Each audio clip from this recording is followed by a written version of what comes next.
নমস্কার বন্ধুরা, আমি সুতপা। দেখো আজকে সুতপার কথাতে কি নিয়ে এসেছি। আজকে নিয়ে এসেছি পনির ভাপা।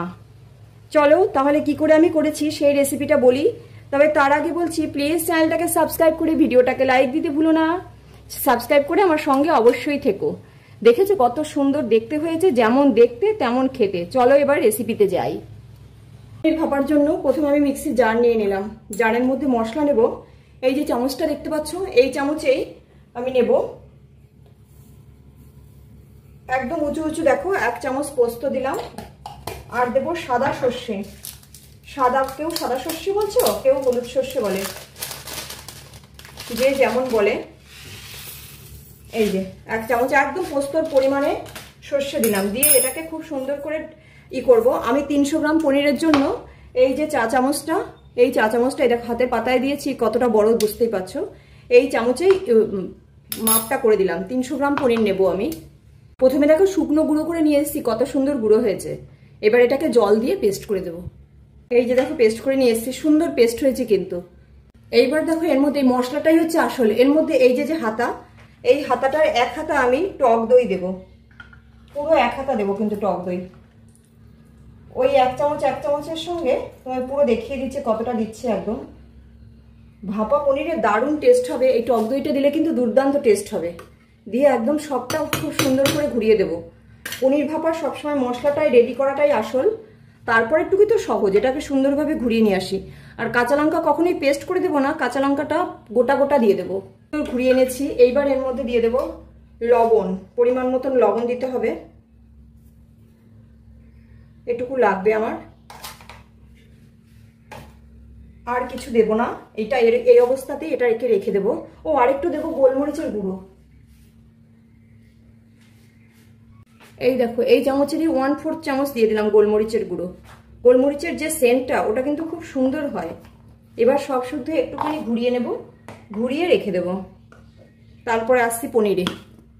মশলাটা পুরো রেডি আমার।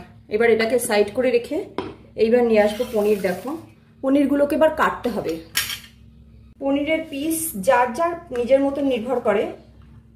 পনিরের পিস কখনো মানে একই রকম হতে হবে তার কোনো মানে নেই।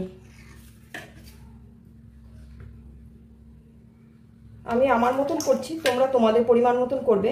তবে আমার যে কোনো জিনিস একটু মাঝারি সাইজ হলে আমার ভালো লাগে, বেশি বড় আমার ভালো লাগে না। কারণ পনিরের মধ্যে দেখবে মশলা যতই আমরা দেই খুব কম ঢোকে, মিডিয়াম ঢোকে। আহামরি যে সাংঘাতিক পরিমাণে মশলা ঢোকে তা কিন্তু ঢোকে না। সেই কারণে আমি মিডিয়াম সাইজেরই করব সব।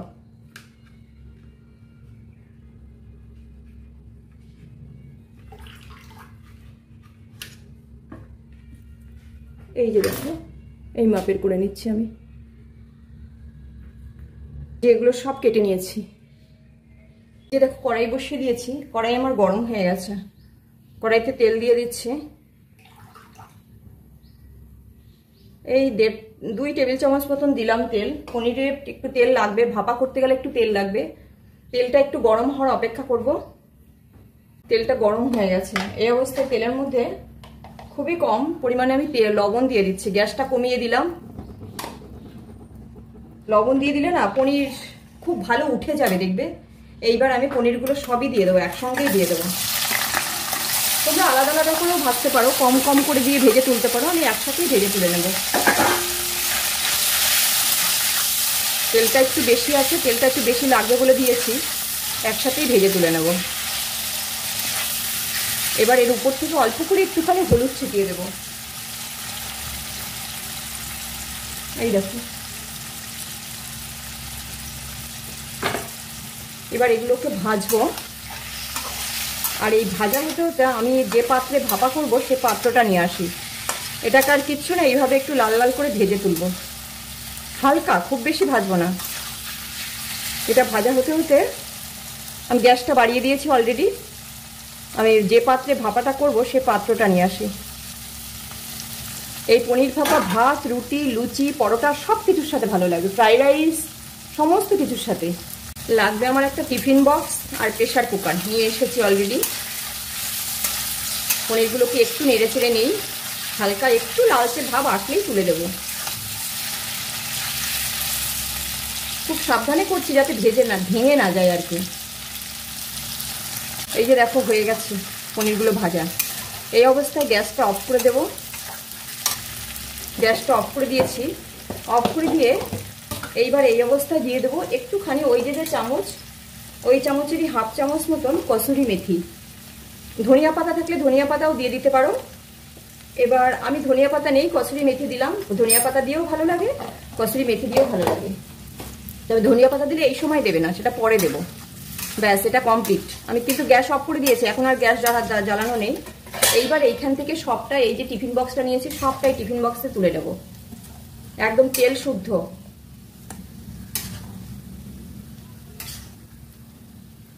দুর্দান্ত টেস্ট হয় কিন্তু পনির ভাপা। এইভাবে একবার ট্রাই করবে। সবাই তো যে যার মতো নিশ্চয়ই করো, একবার আমার এই রেসিপিটা ফলো করবে, তাহলে বুঝতে পারবে যে আমি কেন বলছি দুর্দান্ত হয়।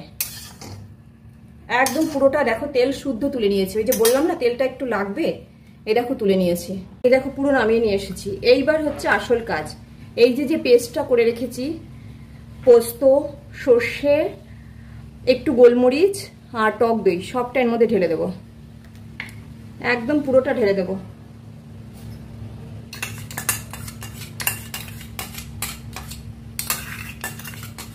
লবণ, এর মধ্যে লবণও দেওয়া আছে। দিয়ে এটাকে একটু এরকম নাড়াচাড়া দিয়ে নিচ্ছি। দেখি তো দেখতেই কেমন লাগছে দেখো। তেলটা কিন্তু একটু বেশি দেবে। তেলটা একদম মাপে মাপে হলে না ভালো লাগবে না কিন্তু। তেলটা পনির ভাজার সময় তেলটা একটু বেশি দেবে, যাতে এই যে উপর দিয়ে এরকম থাকে। এইবার এর উপর দিয়ে এই চামচের 1 চামচ মতন কাঁচা তেল দেবো। কাঁচা তেল আর ওই ভাজা তেলের যে কম্বিনেশন দুর্দান্ত হয়। এই দেখো একদম এই চামচের 1 চামচে, খুব বেশি দেওয়ার দরকার পড়ে না এই সময়, অল্পই দেবো। এইবার দেবো কাঁচা লঙ্কা।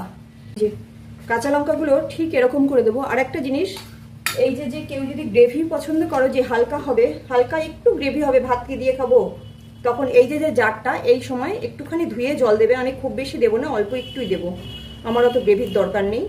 এবার এইটুকুই থাক, এতেই যথেষ্ট। আর কাঁচা লঙ্কাগুলো সবসময় আর একটা জিনিস দিতে হবে, যেটা মনে নেই তোমাদের বলতে, এই যে এরকম চিড়ে গোটা গোটা দিয়ে দেবো কিন্তু। এই যেরকম গোটা গোটা দেবো। তার আগে আর একটা জিনিস দেবো, যেহেতু টক দই দিয়েছি, টক দইয়ের সাথে হালকা কম্বিনেশনের কাজ করবে একটু চিনি, নাহলে ব্যালেন্স আসবে না। একটুখানি দিলাম, নাহলে ওই টক দইয়ের সাথে ব্যালেন্স আসবে না, সেই কারণে একটুখানি চিনি দিতে হবে।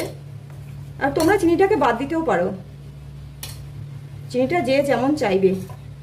দেখতে কতটা সুন্দর হয়েছে দেখেছো? দুর্দান্ত হয়েছে দেখতে, খেতে এর থেকেও বেশি সুন্দর হবে। কাঁচা লঙ্কাগুলো উপর দিয়ে এরকম করে দিয়ে দেবো। আর লঙ্কার ঝাল যে যেমন খাবে সেরকম দেবে, তবে গোটা গোটা এরকমই দেবে। এইবার এটাকে আটকে দেবো, এটা টোটালি দিয়ে দিই। আর ধনিয়া পাতা কেউ দিলে এই সময় উপর থেকে দিয়ে দিতে পারো। পুরো একদম আটকে দেবো এটা পুরো রেডি। এবার নিয়ে এসেছি প্রেসার কুকার। প্রেসার কুকারের মধ্যেটা দেখো ভালো করে। এই যে এর মধ্যে আমি একটা লোহার, আমার একটা রিং আছে, রিংটা দিয়ে দিলাম। দিয়ে এর মধ্যে জল দিতে হবে। জলটা দেব খুবই কম, ওই রিংটা একটুখানি ডুববে এরকম, ওই যে ওইটুকু, হাফ কাপ থেকে 1 কাপ হবে। আমার আঙুলের ঠিক এইটুকু জল দিয়েছি। এবার এর মধ্যে আমি এই টিফিন বক্সটা ঢুকিয়ে দেবো।